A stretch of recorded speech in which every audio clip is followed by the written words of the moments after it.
السلام علیکم۔ خود سے خدا تک چیپٹر 18 شک اور عقیدہ ڈاؤٹ اینڈ فیتھ۔ شک سوال ہے، یہ خود کچھ نہیں ہے، یہ ہمیشہ کسی شے کا ہے۔ جب یہ پیدا ہے، حرکت میں ہے، تو نفس کسی معاملے پر جو درپیش ہے تنگی کا شکار ہے۔ شک کسی بھی معاملے میں نفس کی رضامندی پوری نہ ہونے کا ایک احساس ہے۔ اس کی جڑ بے چینی میں ہے۔ ہر اطمینان پیدا ہونے سے پہلے شک کی کوکھ میں پلتا ہے، اس لیے شک ہر شے میں ہے۔ شک سے خیال میں جو رنگ پیدا ہوتا ہے وہ بدگمانی کا ہے، برا سمجھا جاتا ہے مگر ہے نہیں۔ شک ایک بچاؤ ہے جسے نفس اپنے مال اسباب، جان، رشتوں ناتوں اور خود سے جڑی ہر شے کی حفاظت کے لیے استعمال کرتا ہے۔ بدقسمتی سے معاشرے میں شک کو منفی رویہ یا احساس سمجھا جاتا ہے، جبکہ اپنی اصل میں یہ ہرگز منفی یا مثبت نہیں ہے۔ یہ تو ایک احساس ہے جو کسی بھی کھوٹے کو کھڑے سے الگ کر کے دکھانے کی صلاحیت سے مالا مال ہے۔ یہ تو منفی احساس کو مثبت احساس سے الگ کر کے کھوجنے اور دیکھنے کی زبردست اہلیت کا نام ہے۔ بلا شبہ اس کا غلط یا درست استعمال ہی اس کے مالک کی ذہنی صحت کا پتہ ہے۔ یہ ایک کتے کی مانند ہے جسے پٹے سے باندھے رکھنا ضروری ہے اور ضرورت پڑنے پر اسے کھول کر آزاد کر دینا دانائی ہے، تاکہ یہ جو سونگھ رہا ہے اسے پرکھ آئے، ویریفائی کرائے۔ ہر وقت اسے باندھ کے رکھنے کی کوشش کو حسن ظن کہتے ہیں، جو اپنی حد سے اگر بڑھا ہوا ہو تو دھوکہ اور فریب کھاتا ہے۔ جن لوگوں کو اکثر ان کی زندگی میں لوگ دھوکہ دینے میں کامیاب ہو جاتے ہوں، وہ ہر وقت کے حسن ظن کا شکار ہوتے ہیں۔ نفس کی تربیت ہونی چاہیے کہ ہر شے پر شک کرے، اسے پرکھے تولے، اسے اچھی طرح چھان پرکھ کر دیکھے۔ ایسا نفس ہر شے پر سوال اٹھانے والا ہوتا ہے، اندر سے بھی اور باہر سے بھی۔ یہ کسی شے پر آنکھ بند کر کے اعتبار کرنے کو تیار نہیں ہوتا۔ اسے ہر حال میں حقیقت تک، سچ تک پہنچنا ہوتا ہے، اور سچ تک پہنچنے کا راستہ شک ہے، کیونکہ شک سوال ہے، اس میں جواب چھپا ہوتا ہے۔ جب بھی شک کو دبایا جائے گا، اس کے احساس کو نظر انداز کیا جائے گا، دھوکہ اپنا وار کرنے میں کامیاب ہوگا۔ اس کے درست استعمال کا فن نایاب ہے، کیونکہ اس کو درست طور پر جاننے والے ماہر خال ہیں۔ ناپختہ شک غلط سوال کی پیدائش کا ذمہ دار ہوتا ہے۔ غلط سوال، بے موقع سوال، نفس کی جاہلیت کا سر عام اعلان ہے۔ اس خدشے سے لرزتا نفس شک کے اظہار میں اور سوال کی رونمائی سے شرم کھاتا ہے۔ جو نفس اپنے شک میں تجربہ کار ہے، اس کا نشانہ کبھی نہیں چوکتا۔ جب بھی سوال اٹھاتا ہے، علم لے کر لوٹتا ہے۔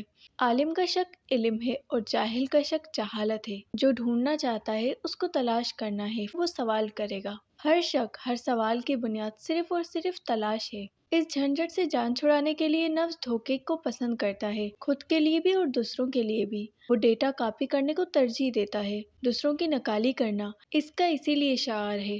یہ بہت بڑا کلوننگ ایجنٹ بن جاتا ہے۔ دوسروں کے افکار، خیالات اور نظریات کو کاپی کرنا اور انہیں اپنی زندگی پر لاگو کرنا اس کے لیے سہل ہے۔ ہمارا نفس دوسروں کے علم سے بھرا پڑا ہوتا ہے۔ شک ہر شے پر، حتیٰ کہ خود پر بھی شک، نفس کی صفائی کرتا ہے۔ اس سے ذہن کلیئر ہونے لگتا ہے۔ لوگ ساری زندگی کسی غلط نظریے پر اس لیے قائم رہ جاتے ہیں کیونکہ وہ خود پر شک نہیں کرتے، خود سے سوال کرنے کی انہیں کبھی ضرورت ہی محسوس نہیں ہوتی۔ سورہ الکہف آیت نمبر 104۔ ترجمہ: وہ جن کی ساری کوششیں دنیا کی زندگی میں کھو گئیں اور وہ خیال کرتے ہیں کہ بے شک وہ اچھے کام کر رہے ہیں۔ مشاہدہ کریں کہ خالق کائنات نے کن لوگوں سے خطاب کیا ہے۔ شک دماغ کو چاقو چوبند کرتا ہے، ہلکا پھلکا کر دیتا ہے۔ ذہن میدا نہیں ہے کہ جو اس میں ٹھونسا جائے اسے ہضم کرنے میں لگا رہے۔ یہ ذہن ہے، اسے اس بات کا اگر احساس ہو جائے کہ اس کا کام صرف ڈیٹا کاپی کر کے آگے ٹرانسفر یا پروجیکٹ کرنا ہی نہیں بلکہ اس کی اصلیت تک پہنچنا بھی ہے، تو اس میں بے پناہ خود اعتمادی کا ظہور ہوتا ہے، جو اس میں نئی امنگ اور ترنگ کو پیدا کر دیتا ہے۔ شک کو دبانے کے لیے ذہن پر سب سے بڑا ہتھیار عقیدت، یقین کا استعمال ہوتا ہے۔ اندھا یقین شک کا دشمن ہے اور اندھی عقیدت سے علم تک رسائی مسدود ہوتی ہے۔ یہ وہ ہتھیار ہے کہ جب نشانے پر جا لگے تو انتہائی تعلیم یافتہ لوگ خود سے انتہائی کم تعلیم یافتہ روحانیت کے نام نہاد دعوے داروں کے قدموں میں بڑے فخر سے بیٹھے دکھائی دیتے ہیں۔ کیا کبھی ہم نے یہ سوچا کہ عقیدت کیا ہے؟ جس شے کا انسان کو علم نہیں ہے، جسے اس نے دیکھا نہیں یا جو وہ جانتا نہیں، اس کو کسی بھی وجہ سے متاثر ہو کر سچ مان لینا عقیدت ہے۔ عقیدت یا یقین ہمیشہ پر ہوتا ہے، اس لیے اس کی جڑ خوف سے پیوست دکھائی دیتی ہے۔ ایک بہت بھیانک غلط فہمی جو کہ لا علمی کا شاخسانہ ہے، وہ یہ کہ لوگ ایمان کو عقیدت کی نظر سے جاننے کی کوشش کرتے ہیں۔ ایمان کا مطلب سرنڈر کر دینا ہے، ایمان اطاعت ہے۔ کیا ہم دیکھتے نہیں کہ لوگ خدا پر مکمل یقین رکھنے کے باوجود شرک سمیت ہر قسم کی برائی میں دیدہ دلیر ہوتے ہیں؟ ایمان یہ ہے کہ انسان نے اس بات کو مان لیا، سرنڈر کر دیا کہ اللہ ایک ہے۔ ہم سب اللہ پر، اللہ کی کتابوں پر، رسولوں پر، فرشتوں پر ایمان لے آئے۔ یہ ہو گیا ایمان بالغیب۔ یہاں سے اب انسان کی آزمائش شروع ہوتی ہے۔ اب اللہ کہتا ہے، سورہ العنکبوت آیت نمبر 2 سے 3، ترجمہ: کیا لوگ خیال کرتے ہیں یہ کہنے سے کہ ہم ایمان لے آئے ہیں چھوڑ دیے جائیں گے اور ان کی آزمائش نہیں کی جائے گی؟ اور جو لوگ ان سے پہلے گزر چکے ہیں ہم نے انہیں بھی آزمایا تھا، سو اللہ انہیں ضرور معلوم کرے گا جو سچے ہیں اور ان کو بھی جو جھوٹے ہیں۔ بات بڑی نازک ہے، غور کی التجا ہے، پوری توجہ سے مشاہدہ کریں۔ ہندو کے ہزاروں لاکھوں خدا ہیں، وہ خود ساختہ بھگوانوں دیوی دیوتاؤں کے ہجوم میں گھرا ہے۔ عیسائیت حضرت عیسیٰ علیہ السلام کو خدا کا بیٹا مان کر گمراہی کی دلدل میں دھسی ہے۔ یہودیت کا تو ذکر ہی کیا کرنا، بدھ مت اذیت کی انتہاؤں پر کھڑا ہے۔ 85 سے زیادہ خود ساختہ الہامی کتابوں کے بوجھ تلے دبا ہے۔ سب سے مشکل ترین یاترا بدھوں کی ہے۔ یاترا کے دوران 3 قدم چل کر، زمین پر چت لیٹ کر ماتھا ٹیکنا ہے، پھر اگلے 3 قدم چلنا ہے۔ لوگوں کو لحاظ سے پہنچتے پہنچتے کئی سال بھی لگ جاتے ہیں۔ راستوں میں بچے پیدا ہو جاتے ہیں، لوگ مر جاتے ہیں اور راستوں میں ہی دفنا دیے جاتے ہیں۔ بے یقینی کے اس بے کناں سمندر کے عین بیچوں بیچ خالق کائنات نے ایک حسین جزیرہ نمودار کر دیا ہے، جہاں مسلمانوں کو پناہ مل گئی۔ ایسی زبردست ٹپ دے دی کہ ہزاروں لاکھوں خداؤں میں مجھے ڈھونڈتے نہ پھرنا۔ الٹے لٹک لٹک کر، کبھی سر بھویں منڈوا کر، اذیتوں کے عقوبت قدوں میں کپڑے پھاڑے پاگلوں کی طرح مجھے ڈھونڈتے نہ پھرنا۔ دیکھو میں تمہارے کتنے قریب آ گیا ہوں۔ میں ہزاروں لاکھوں میں نہیں ہوں، میں تو ایک ہوں۔ I am the one. اس نے کتنا بڑا شارٹ کٹ راستہ بنا دیا، وہ بھی سیدھا صاف پکا۔ کتنی کتابوں کی اس نے ایک کتاب کر دی اور رسول اللہ صلی اللہ علیہ وسلم کو آخری کر دیا۔ ہر شے اس نے صاف بتا دی، کچھ بھی نہیں چھپایا۔ وہ باقی ساری دنیا سے حجاب میں آ گیا اور مسلمان پر آشکار ہو گیا۔ اسے اسلام سے اللہ کے آخری رسول حضرت محمد مصطفیٰ صلی اللہ علیہ وسلم سے اس قدر محبت ہوئی کہ اس نے اعلان کر دیا، سورہ آل عمران آیت نمبر 85، ترجمہ: اور جو کوئی اسلام کے سوا اور کوئی دین چاہے تو وہ اس سے ہرگز قبول نہیں کیا جائے گا اور وہ آخرت میں نقصان اٹھانے والوں میں سے ہوگا۔ محبت کیوں نہ ہو، اعلان وہ کیوں نہ کرے؟ جب اس نے اتنی آسانی دے دی، اتنا بڑا شارٹ کٹ بتا دیا، اب وہ بے وقوف کو قبول کیوں کرے، پاگل کی کیوں سنے؟ اگر کوئی پتہ بتانے والا مسافر کو صاف اور شارٹ کٹ راستہ بتا دے، دکھا بھی دے، مگر اس کے باوجود وہ مسافر ٹیڑھے راستوں پر سفر کرنے کو لپکے، تو اسے پاگل نہیں تو اور کیا کہنا چاہیے؟ تمام دوسری شریعتیں، تمام دوسرے مذاہب جو اسلام کے سوا تھے، اس نے سارے ایکسپائر کر دیے۔ غیر مسلموں کے چہرے دیکھے صاف پتہ چلتا ہے کہ گمشدہ قافلے کے مسافر ہیں۔ اور ہم نے کیا سلوک کیا؟ اس رحیم و کریم کی اس بے پناہ محبت کے جواب میں ہم نے کیا سلوک کیا؟ ہم نے اس ایمان کو عقیدے اور یقین کے ملبوس پہنا کر اسے رسم و رواج کے بت کدے میں سجا ڈالا۔ کتنے ہیں جنہوں نے اسے ایک خدا کو ڈھونڈنے کی کوشش کی؟ کیا ہم سے ایک خدا بھی نہیں ڈھونڈا گیا؟ روز قیامت اللہ کو کیا منہ دکھانا ہے؟ کیا کبھی ہم نے غور کرنے کی زحمت کی کہ ہمارے خیالوں میں جو رب بستا ہے، کیا وہ وہی رب ہے جو اللہ ہے؟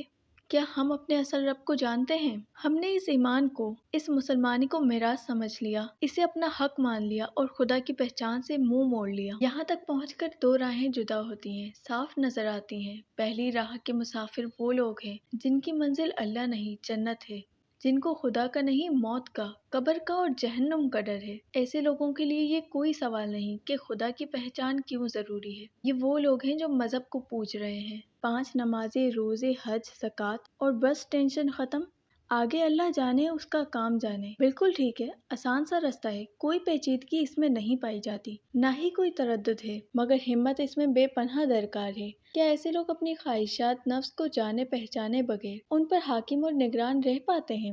کیا صرف مذہب کی مدد سے انسان ایک پاکیزہ اور آخرت میں کامیابی حاصل کرنے والی زندگی گزارنے میں کامیاب ہو سکتا ہے؟ کوئی خال ایسا خوش نصیب نکلتا ہے، کوئی لاکھوں میں ایک، جو مذہب پر بغیر تزکیہ نفس کے عمل پیرا بھی ہو اور جبلیتوں پر حاکم بھی، جس کی فطرت ہی سعید ہو، وہ خوش نصیب ہے۔ پھر بھی اگر کوئی صرف مذہب تک ہی رہنا چاہتا ہے تو ہرگز کوئی حرج نہیں، جنت تو اللہ کی رحمت کے طفیل ہی حاصل ہو سکتی ہے۔ ہم سب اللہ کے رحم و کرم کے محتاج ہیں، اللہ بادشاہ ہے، اسے کوئی چیلنج نہیں کر سکتا، لیکن تلاش خدا سے بے نیاز صرف اور صرف مذہبی زندگی گزارنا اور خدا کی پہچان سے غریزہ رہنا بڑی ہمت کا کام ہے۔ یہ اس کائنات کا سب سے بڑا جوا ہے۔ صرف عبادت سے اللہ کو قائل کرنا بہت بڑا رزق ہے۔ کیا میں روز قیامت اس حال کو پہنچوں کہ عبادات کے اور ثوابوں کے بڑے بڑے گٹھر میرے سر پر ہوں، مگر میرا سینہ شہوات نفسانی سے بھرا ہوا ہو اور میرے اعمال نامے میں مخلوق خدا کی ان گنت انصاف طلب مقدمات کا اندراج ہو؟ میں کیسے مطمئن ہو سکتا ہوں؟ اطمینان تو ایک بھیانک غلطی ہے۔ میں خود کو جانے بغیر، اپنے رب کو پہچانے بغیر، سچ کو پائے بغیر مر جانے کا سوچ بھی کیسے سکتا ہوں؟ اگر میں روز محشر خسارے میں جا نکلا تو پھر کیا ہوگا؟ میرے پاس دوسری کوئی زندگی پھر نہیں ہوگی کہ اسے جی کر کفارہ ادا کر لوں گا۔ اس لیے مجھے اپنے عقیدے پر شک کرنا ہے، مجھے اپنے یقین کو بے یقینی کی آنکھ سے دیکھنا ہے۔ میں مانتا ہوں، میرا ایمان ہے کہ خدا ایک ہے، لیکن کیا واقعی میں جانتا ہوں کہ خدا ایک ہے؟ اسے پہچاننے کے لیے مجھے خود کو جاننا پڑے گا، اور خود کو جاننے کے لیے مجھے خود پر شک کرنا ہے۔ میں اپنے نفس پر اعتبار نہیں کر سکتا۔ کہیں میں نے اپنے گرد مفروضوں کی دیواریں تو کھڑی نہیں کر رکھی؟ مجھے خود سمیت ہر شے کو شک کی نظر سے دیکھنا ہوگا تاکہ میں اس عظیم سچ تک پہنچ سکوں جس کے لیے میرے رب نے مجھے پیدا کیا ہے۔ میری زندگی میں ہر آنے والی سانس، ہر آنے والے نئے دن کا سورج اس بات کا اعلان ہے کہ میرا خالق، میرا کریٹر مجھ سے ہرگز مایوس نہیں ہے، وہ میرا انتظار کرتا ہے۔ شک کی نظر وہ نہیں ہے جو سمجھی جاتی ہے۔ پہلے بھی لکھا ہے کہ شک منفی یا مثبت نہیں ہے۔ اپنے عقائد اور اپنے یقین کو عقل کی کسوٹی پر رکھ کر پرکھنا انتہائی ضروری ہے تاکہ حقائق لغویات سے الگ ہو جائیں۔